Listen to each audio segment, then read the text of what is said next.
Right, here we are again. Do you want to see it? Yeah, blah, blah, blah, blah. Right, I'll show it you anyway.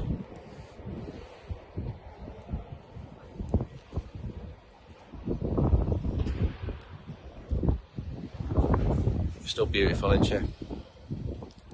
Right, got to start. This one's got to be quick as well. And you know what? The weather's been shocking because it's Manchester in December and this happens. I'm going to try and get a bit of protection for the camera. I've been soaked through today. My hood is all wet.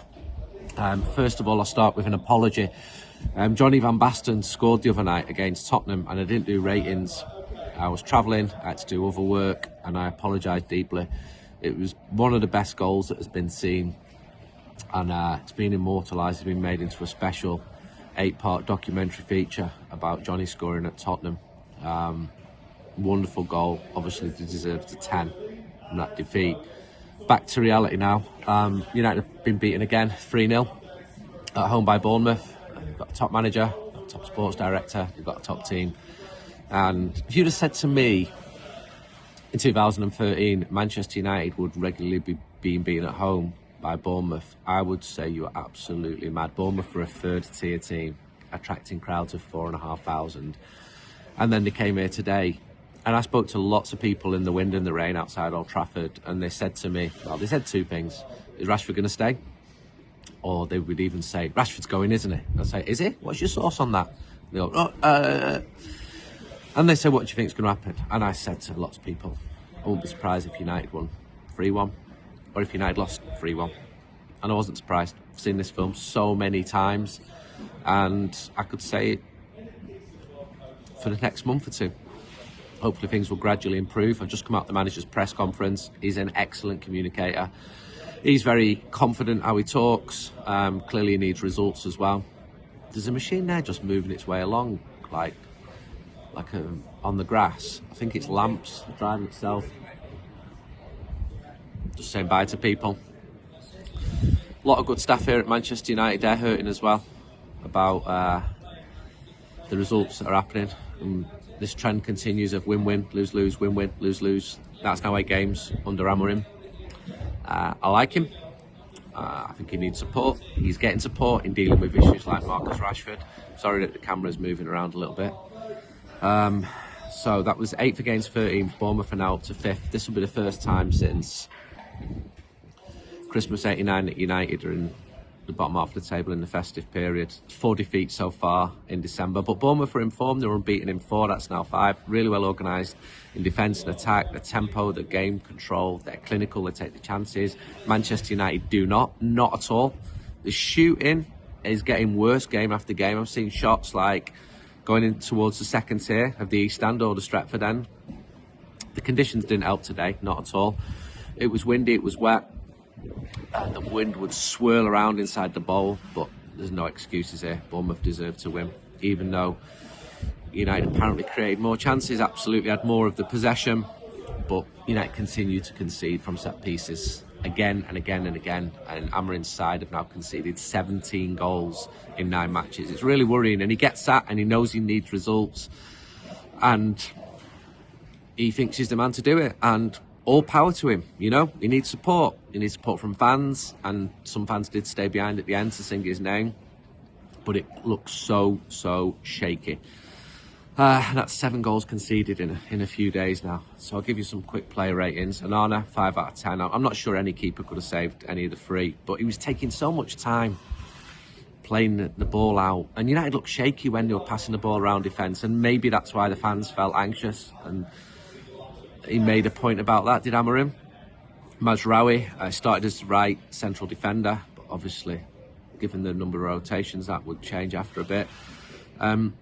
He turned into danger after 20 minutes, lost the ball. He was moved right after half-time, gave away a clear penalty. That was poor defending after Kluivert got the better of him. Game over. Shot miles over after 85, 4 out of 10. Maguire, 5 out of 10, the best defender in the first half, but none of them coped with Bournemouth's pressing game well at all, so that's relatively little praise. Martinez, what's going on? started well on the left of the free. Well, he did for the first 3 minutes.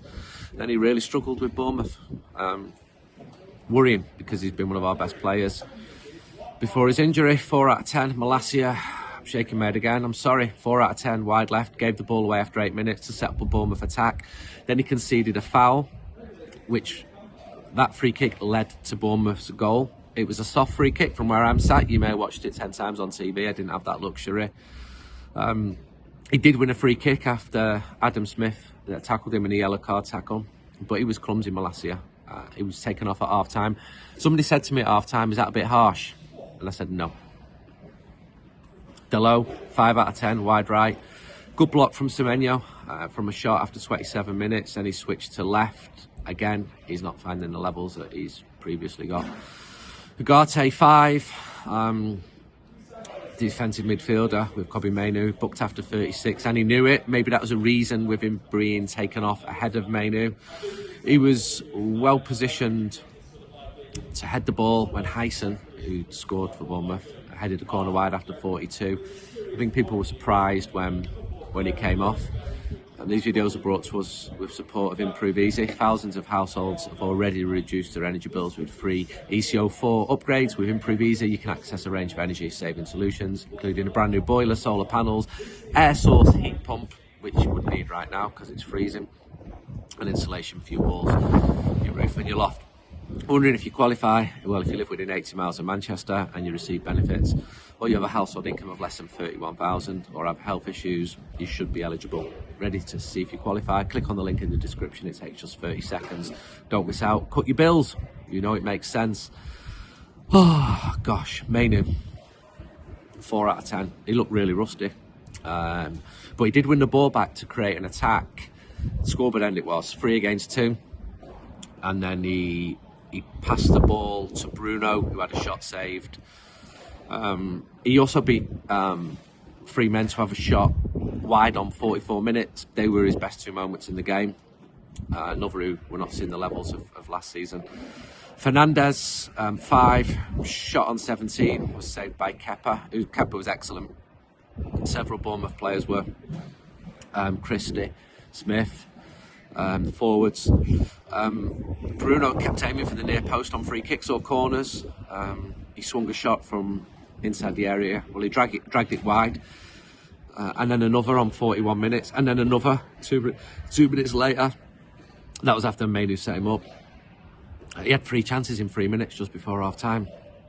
That was the moment of the game which Bournemouth's coach said Iriola was key. It's quite interesting that because Manchester United were really on top at that point. Xerxes, 4, quiet, poor marking for Hyson. And the opening goal, it's me shivering and it's the camera moving now. There were moments when he worked hard, but United are just lacking quality in front of goal, not scoring. He did flick a header on towards Maguire after 36 minutes, but wasn't a day when United was scoring.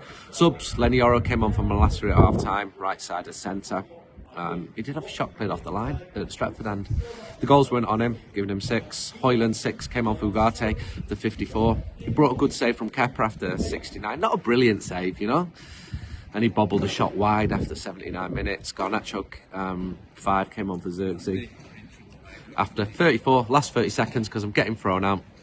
I was clean through on 65 minutes. And as with other players, it just wasn't happening. Thanks for listening. I've got to Wolves in a couple of days. Hopefully I'll have a little bit more time there. Maybe do a bit more depth. But you've had me for today. Thanks to everyone at Boy United We Stand. Loads you did. Our last remaining copies will be on sale for the Newcastle game next week. Bye bye.